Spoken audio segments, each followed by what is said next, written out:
Hello everyone and welcome back to the Great Book of Grudges. My name is Nathan and we're back with some more SFO Grimhammer as the newest patch, Scorched Earth, releases next week. Today we'll be talking about Kislev because there's a few changes that have come into effect. As always, we'll go over the faction and lord effects, as some things have been changed from vanilla, and while some things have been here for a while with SFO, there's a lot of people who are still getting introduced to this mod. Remember that this new update is still currently not playable until the 14th, but yeah, as you can see here, you do have a new mechanic. The ruling bonuses of the Tzarina can be adjusted every 25 turns.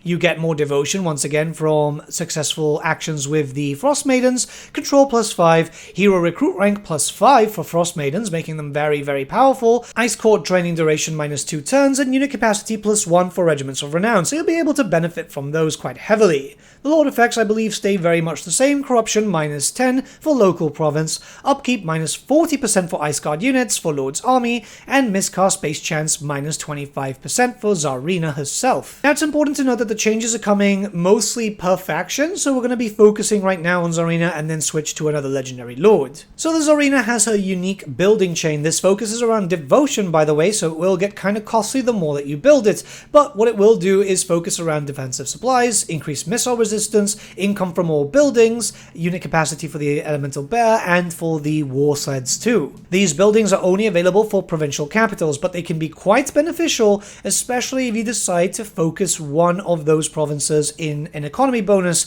just to get as much cash as possible, or if they're just going to be the guardian province if you don't want to push into the Chaos Waste, for example, and you don't want to deal with Archeon attacking you. Extra defensive supplies is quite beneficial to you, and the extra garrison of a elemental bear can also be quite good. Another change that is unique to Katarin is a dilemma that will pop up around turn 3 on average and then will appear every 25 turns. You'll be able to get some nice bonuses which can help you out economically with some growth, some extra winds of magic. You'll also be able to pick up a common item which is usually used to buff up a character or a hero. Ultimately this makes her a lot stronger, and it actually works out quite well because you are surrounded in the worst sense. You do have Frot, which will come down for you quite quickly. Azag is also a major problem, so you're getting attacked from multiple sides, and that's not counting all the other threats further up north and down south with Dryka and Vlad. It does make your campaign feel a little bit less of a slog, which is very, very important as Kislev hasn't really received much love during the Shadows of Change debacle. And then we're going to move on to Kostaltyn, whose faction effects are as follows: unique missions in the glory of the Great Orthodoxy, diplomatic relations -50 with the Court of the Ice Queen, devotion generated from successful Patriarch hero actions, ward save +10% for embedded Patriarchs, upkeep -10% for Kossar units, passive ability, Fanatics of the Orthodoxy, own armies faction-wide in own territory, and he does have access to a unique unit known as the Yappy Scop Battalion. I have probably butchered that. For Lord effects, we have Seduced units budget -50% for Seneshi armies in local region, wound recovery time -4, passive ability Frenzy for Lord's army, and finally physical resistance 10% for the Yappy Scop Battalion. Again, I've probably butchered that. So yeah, you're going to be focusing very much like if you're playing an army of Fanatics, which again is something that was kind of hinted towards in the lore, so it's great to see that more pushed here. The generic building that provides you with devotion and supporters for Kostaltyn will be where you will pick up your famed battalion unit. Stats-wise, they're not too bad. They're a support unit with some battle prayers, and they're easy to just mass up from the very beginning. You can actually start recruiting them as soon as you build up the building. It takes like a turn. You'll see them a little bit later on in the video, but overall, yep, it does provide essentially a flagellant unit, but with a little bit more use. Again, something I was always expecting for Kislev, but you never know for the future. Kostaltyn also has a unique building line here, just like Katarin, possibly a little bit better, mostly because there's some pretty powerful growth bonuses there. Keep in mind that these do cost devotion, so you're not going to be massing them, but you can get growth in adjacent provinces, which can help you out if you're starting to push into territories that might not be too hospitable for you as a Kislevite faction.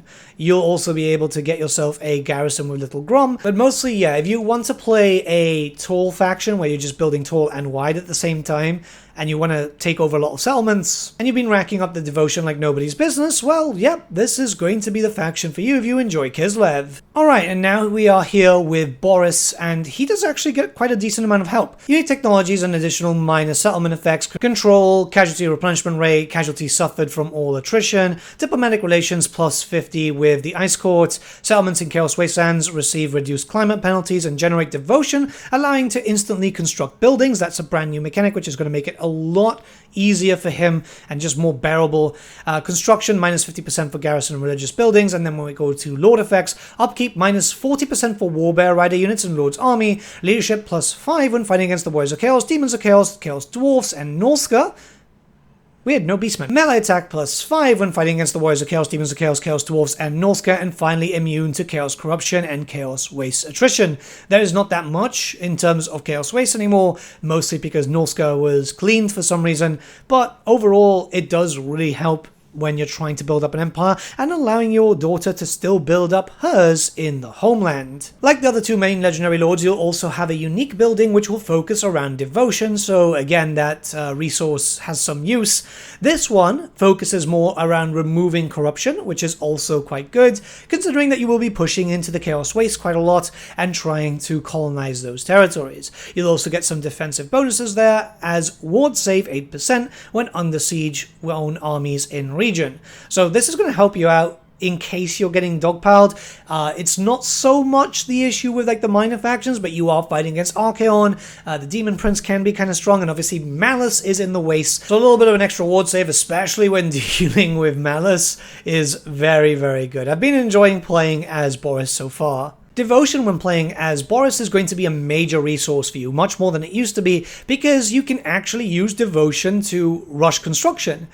Yep, this actually is really, really good if you're going to start pushing in and you're starting to suffer. You need some higher tier buildings, because it's only so far that basic Corsairs can take you to. And again, you know, Malice and Archaon, both very, very strong armies. Boris now actually feels like he has some mechanics rather than just being a character that exists for no reason. He's also got access to a bunch of new technologies, which is going to once again boost him up a little bit. Because the biggest issue that Boris did have is he was introduced as a support character for Kostaltyn or for Katarin. There was nothing unique about him, which is weird considering this game was in development for so long. But yeah, now at least you have a reason to play with him and have something new. The texts are going to be quite useful because you'll get a little bit of extra control, some post-battle loot, a few things here and there. There is one really good one, which is basically removes attribute charge defense versus large for all enemy armies, which is insane. I mean, you're going to be using a lot of bear riders with this faction, so it's very, very noticeable that you're going to be doing a lot of damage. Overall, again, he now ranks a little higher for me, whereas Boris was pretty much down in F tier. Now I'd say that he's C, close to B tier. We also have some generic changes coming in, which are quite important, so let's talk about those. The Atomans have had better traits coming in when you start leveling them up, so once they've already been active, this is something that is affecting the whole game. There's going to be better traits all around, which we'll talk about in a future video, but it does feel a lot better, especially when you start getting some nice bonuses like construction minus 40% for your buildings. It's going to be very, very good for you. The big change here, you guys might remember that prior to Shadows of Change 2.0, a bunch of modders like Zoodad and obviously the SFO team and so on had been working on their own version of the Law of the Hags. That's not being removed. In fact, what's going to happen is it's going to stay in the game only for the Hag Mothers, because the SFO version of the Hag Mothers still remains. This is going to allow you to have the Form of the Ancient Widow and some other spells which are not like the same ones that were introduced officially. So if you're playing SFO Kislev, now you have another new Law of Magic which is exclusive to you, which is great because, you know, unique laws of magic are still great, and I'm still hoping one day Creative Assembly learn that we do want the Law of Athaloran.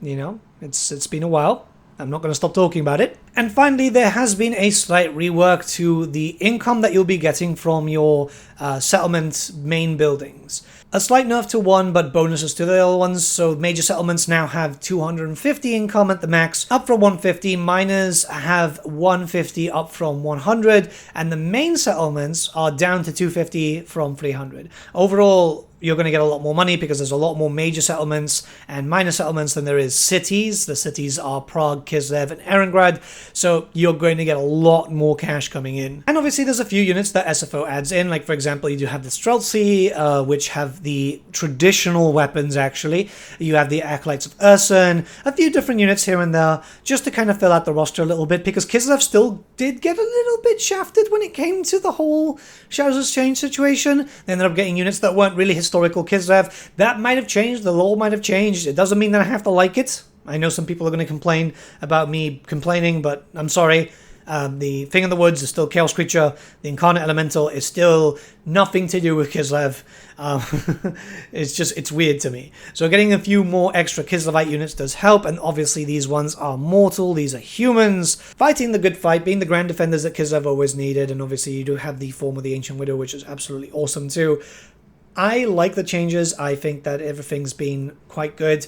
SFO Grimhammer has obviously been a different way to play Total War Warhammer. So, if you're interested in checking it out, it'll be out on the 14th. Let me know what you guys think in the comments below. Let's start a bit of a discussion. And yeah, leaving your feedback is quite important because the devs from SFO will be checking out this video. And I'll see you all again very, very soon, guys. Have a great day.